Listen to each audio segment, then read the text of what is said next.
saya Sabri Indra Sudalvira, dosen program studi Teknologi Rekayasa Geomatika dan Survei, jurusan Teknik dan Informatika, Politeknik Pertanian Negeri Samarinda.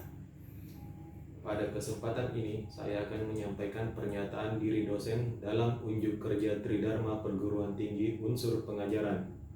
Mata kuliah yang akan saya sampaikan pada PDD UKTPT Unsur Pengajaran adalah mata kuliah SIG 1 atau Sistem Informasi Geografis 1. Mata kuliah SIG 1 dengan kode mata kuliah F23 SIG dengan bobot 3 SKS ditempuh pada semester 2 atau semester genap. Deskripsi mata kuliah. Mata kuliah ini mendeskripsikan dasar-dasar atau hakikat Sistem Informasi Geografis atau SIG. Pemahaman tentang SIG diperlukan untuk mengantarkan mahasiswa memahami apa itu SIG, data keruangan, dan pemodelan data pada keruangan, sehingga dapat dimanfaatkan untuk memanfaatkan SIG dalam pembelajaran dan penelitian. Capaian pembelajaran mata kuliah untuk mata kuliah SIG 1 adalah mahasiswa mampu memodelkan dan menganalisis serta mempraktikkan fenomena dunia nyata ke dalam kerangka kerja kartografi dan sistem informasi geografis, serta dapat memanfaatkan SIG dalam analisis keruangan dan sebagai media pembelajaran geografis. Adapun sub CPMK pada mata kuliah SIG 1 ini adalah yang pertama, mahasiswa dapat menganalisis konsep dasar karakteristik peranan ataupun fungsi dan kemampuan dari SIG itu sendiri. Kedua, mahasiswa dapat menganalisis data spasial yang digunakan dalam SIG. Ketiga, mahasiswa dapat memodelkan data keruangan dalam sistem informasi geografis. Keempat, mahasiswa dapat menganalisis pengelolaan basis data sistem informasi geografis. Kelima, mahasiswa dapat menganalisis dan mempraktikkan input dan editing data dalam SIG. Keenam, mahasiswa dapat menganalisis dan mempraktikkan analisis data dalam SIG. Ketujuh, mahasiswa dapat menganalisis dan menayangkan hasil atau luaran ataupun output dari SIG. Kedelapan, mahasiswa dapat menganalisis pemanfaatan SIG sebagai sumber data geospasial, media pembelajaran, dan penelitian. Adapun bahan kajian atau materi pembelajaran dalam mata kuliah SIG 1 adalah yang pertama, konsep, karakteristik, perkembangan, peran, serta fungsi dari SIG. Yang kedua, data spasial atau keruangan. Yang ketiga, aspek dasar keruangan. Keempat, pemodelan data keruangan. Kelima, pengelolaan basis data. Keenam, analisis data. Ketujuh, input dan editing data. Kedelapan, pemodelan analisis berbasis SIG. Dan kesembilan, output atau luaran dari SIG. Dalam pendidikan vokasi, perbandingan antara teori dan praktek adalah 40/60, di mana 40% teori dan 60% praktik atau praktikum. Sedangkan perhitungan 1 SKS untuk kelas teori itu sama artinya dengan 50 menit tatap muka per minggu. Sedangkan untuk praktek atau praktikum, 1 SKS itu sama dengan 170 menit per minggu. Adapun metode pembelajaran yang diterapkan dalam mata kuliah ini adalah yang pertama, ceramah, kemudian diskusi, belajar mandiri, dan tugas praktik. Untuk sistem penilaian, adapun bobot penilaian menurut pedoman penyelenggaraan pendidikan Politeknik Pertanian Negeri Samarinda ada 5 komponen. Penilaian komponen pertama untuk tugas, bobotnya itu 5%. Kemudian kuis 5%, praktek atau praktikum 40%, ujian tengah semester atau UTS 25%, dan yang terakhir ujian akhir semester atau UAS 25%. Kriteria penilaian dan nilai mutu jadi untuk penilaian terdiri dari huruf A, B, C, D, dan E dengan angka mutu mulai dari 4,0 hingga 0. Sedangkan untuk sebutan mutu itu yang tertinggi sangat baik dan yang terendah sangat kurang. Baik, Demikian tadi pernyataan diri dosen untuk unjuk kerja Tridharma Perguruan Tinggi Unsur Pendidikan. Terima kasih. Assalamualaikum warahmatullahi wabarakatuh. Bismillahirrahmanirrahim. Assalamualaikum warahmatullahi wabarakatuh.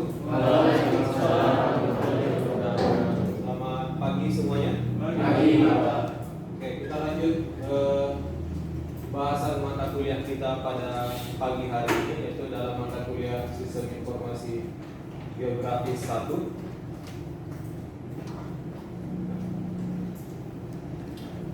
Adapun tujuan dari perkuliahan kita pagi hari ini yaitu mahasiswa diharapkan mengerti sumber data dan model data spasial. Kemudian yang kedua, mahasiswa diharapkan mengerti perbedaan data raster dan data vektor. Nah, adapun materi kita pada hari ini ada 3, yaitu sumber data dari SIG, sumber-sumber yang akan kita pakai, kemudian jenis data yang dipakai dalam SIG, dan format data dalam SIG.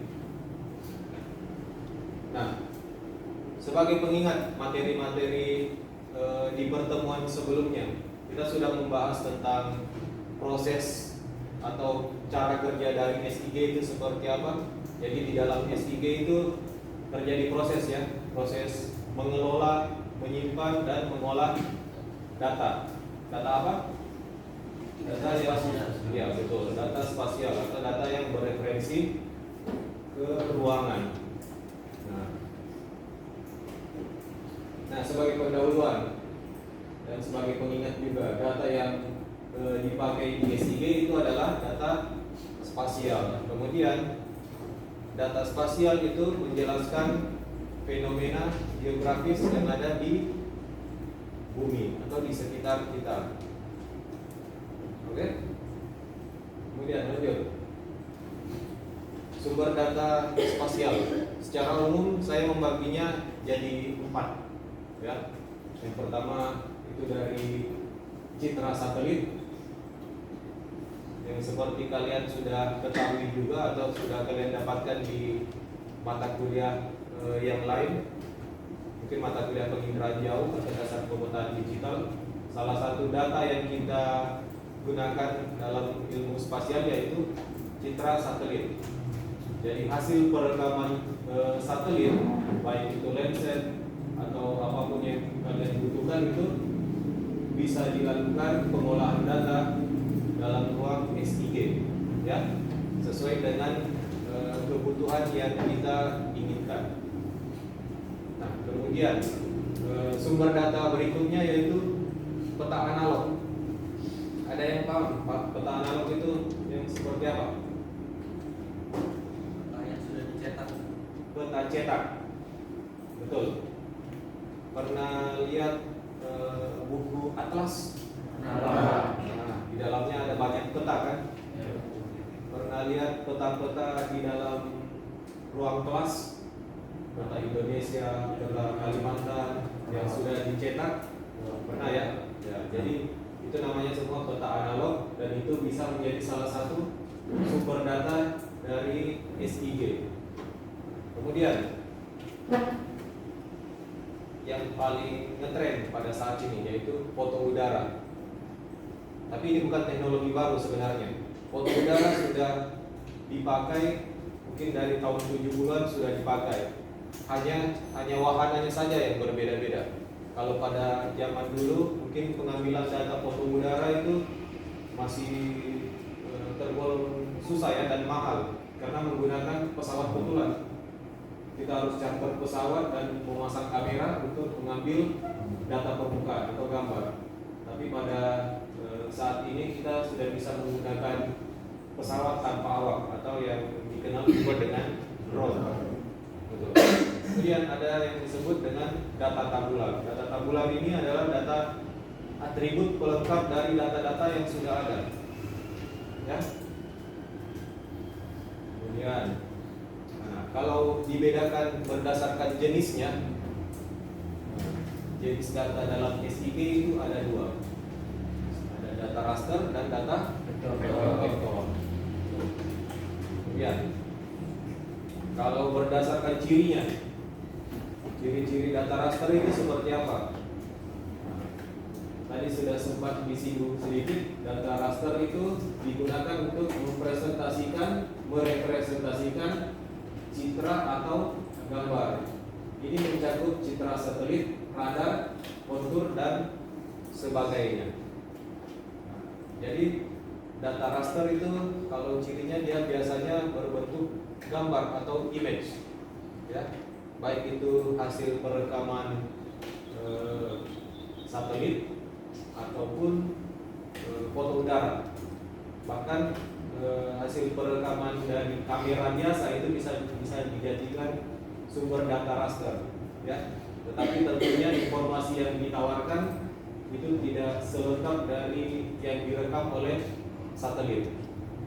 Nah, kemudian grid, ciri yang kedua berbentuk grid. Data raster grid digunakan untuk menyimpan data seperti data iklim, elevasi, atau suhu dalam bentuk grid. Seperti yang kalian sudah ketahui, data raster itu secara definisi seperti apa? Data yang tersusun dari berbagai macam kumpulan pixel. Jadi masing-masing pixelnya itu berisikan informasi. Ya. Nah, kalau data vektor bagaimana ciri-cirinya? Data vektor terbagi dari 3, ya. Ada titik, garis, dan poligon.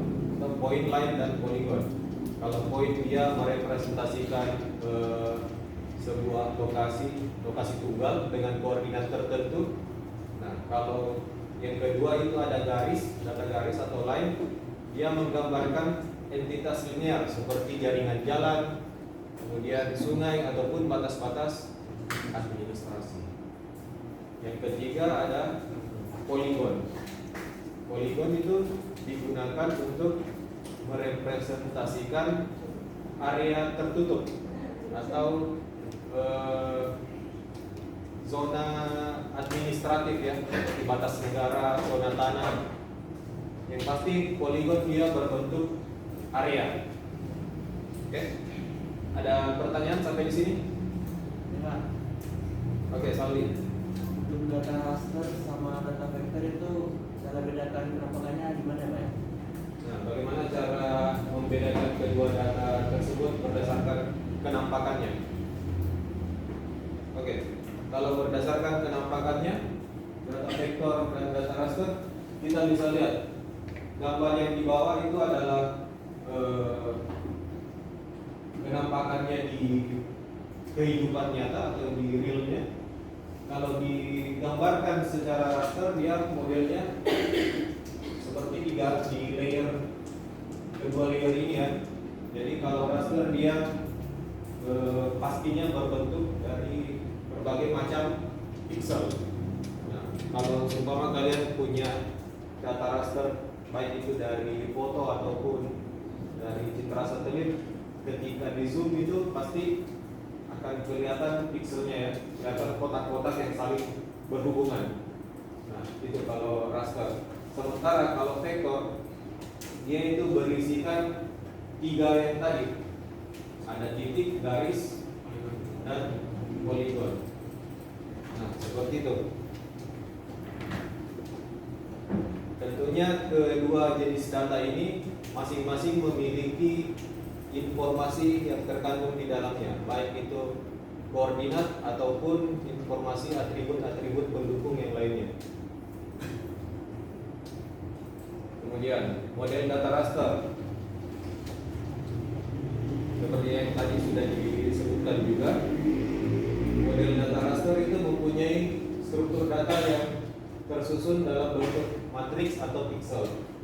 Jadi seperti yang digambarkan di sebelah kanan ini contoh data raster ketika kita zoom di zoom tertentu, ya, pendekatan tertentu, bisa direpresentasikan yang bagian atas ini adalah point atau titik, kemudian yang di tengah ini adalah line, dan yang di bawah ini adalah poligon.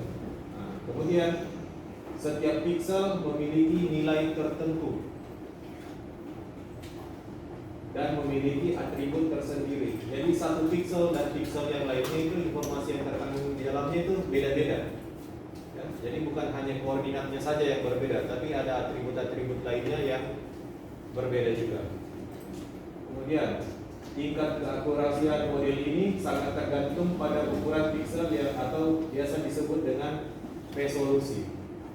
Sebagai gambaran, kalian kan masing-masing punya handphone kan? Ada kameranya. Tapi resolusi kameranya berbeda-beda. Semakin besar angka resolusinya, artinya kualitas fotonya juga semakin bagus. Tidak pecah-pecah istilahnya ya. Seperti itu. Kemudian model data ini biasanya digunakan dalam remote sensing atau penginderaan jauh, baik itu dari citra satelit ataupun foto udara. Ya. Selain itu model ini digunakan juga dalam membangun model ketinggian atau DEM, seperti yang sudah kita bahas di mata kuliah yang lain ya. Itu kalau model data raster. Kemudian model data vektor. Model data vektor itu merepresentasikan setiap fitur ke dalam baris dan tabel dalam bentuk fitur didefinisikan dengan titik x, y dalam space. Kemudian fitur dapat memiliki ciri yang berbeda, lokasi atau titik garis dan poligon. Jadi kalau secara visualisasinya itu, kalau titik garis dan poligon di raster itu modelnya seperti ini, bisa dilihat di gambarnya. Tapi kalau dia berbentuk datanya vektor itu seperti ini, ya. Dia tidak tersusun dari susunan pixel kalau vektor. Oke, kita masuk di kesimpulan. Apa yang bisa kalian simpulkan dari materi pada pagi hari ini? Ada? Ya, silakan. Kesimpulannya adalah kita bisa membedakan jenis-jenis data SIG. Oke, jadi kesimpulannya katanya kita jadi bisa membedakan jenis-jenis data yang dipakai dalam SIG. Oke, betul. Ada yang bisa menyimpulkan berbeda? Silakan. Kita jadi tahu sumber data dari SIG. Nah, betul. Jadi kita jadi tahu dan paham sumber data SIG diperoleh dari apa saja, ya. Oke, sampai di sini ada yang kurang jelas? Jelas Pak. Jelas ya. Nah, kalau begitu ada tugas yang harus kalian kerjakan.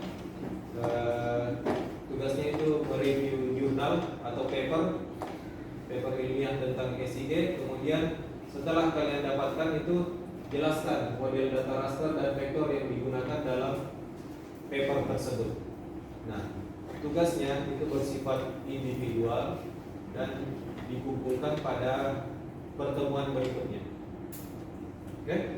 Kalau tidak ada pertanyaan, terima kasih untuk waktunya. Saya tutup kelas pada pagi hari ini.